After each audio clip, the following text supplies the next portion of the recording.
Mana kitoblar savdo markazi Sharq Ziyokor do'konidan chiqdik, kitoblar oldik, xarid qildik. Endi nasib bo'lsa Qarshidan Muborakka qarab yo'l olamiz.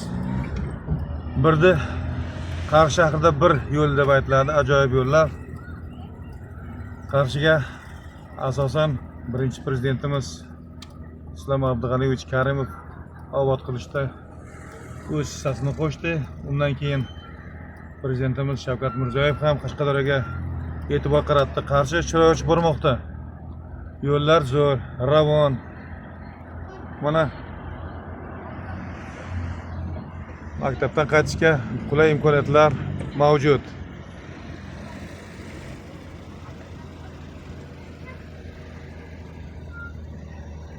Avtomobillar yildan yilga ko'payib bormoqda. Bu nimadan dalolat? Demak, odamlar avtomobil olishga imkoniyati yetarli. Qanday sharoitda bo'lishidan qat'iy nazar, kreditmi, naqd pulmi olib borishmoqda avtomobillar ham. O'ylaymizki, qulay narxlarda yiliga qarab savdo sotiq ham bo'lmoqda.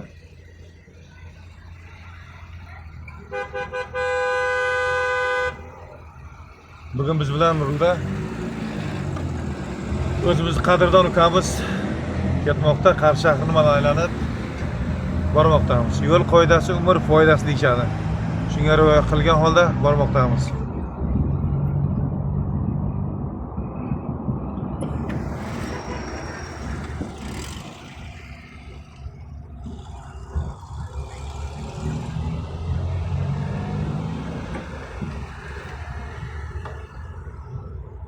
Qarshi ixtisoslashtirilgan san'at maktabi. Oldin kollej bo'lgan, hozir ixtisoslashtirilgan san'at maktabi bo'ldi. Mana chap tomonda qoldi.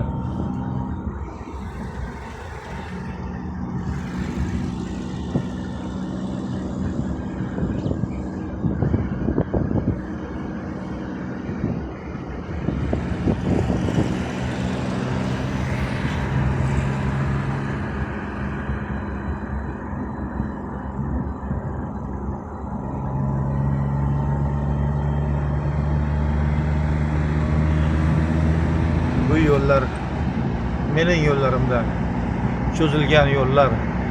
Yurib o'taman deb qushni chog'ladim. Mening yo'llarimda qator ochgan davollar, sizga qarab turib qushni chog'ladim. Mahkam yo'l qoidasiga rioya qilib belni bog'ladim.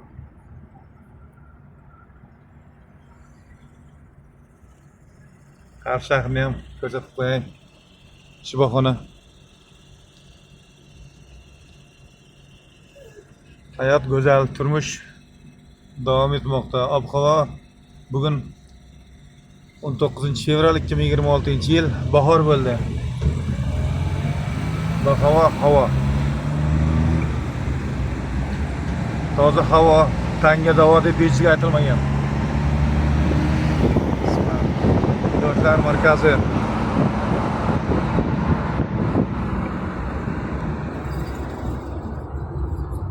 Antix baraka.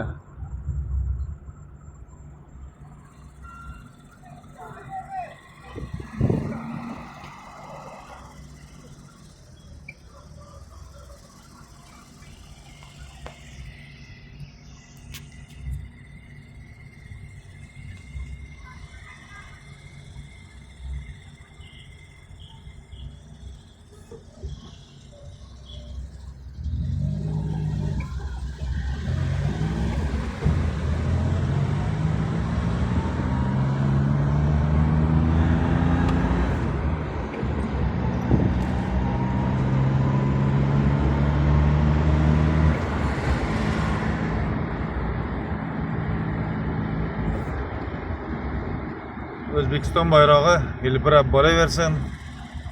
Hamma jahon xalqi O'zbekistonimizga havas qilsin deb qolamiz azizlar. Sog' bo'linglar xonadonlaringizda, fayz baraka. Ro'za Ramazon oyida sizlarga faqat yaxshi kunlar, xonadonlaringizda tinchlik, ostonlik bo'lsin deb ushbu video lavhani e'tiboringizga taqdim etaman. Sog' bo'linglar, xonadonlaringizda faqat yaxshi kunlar bo'lsin.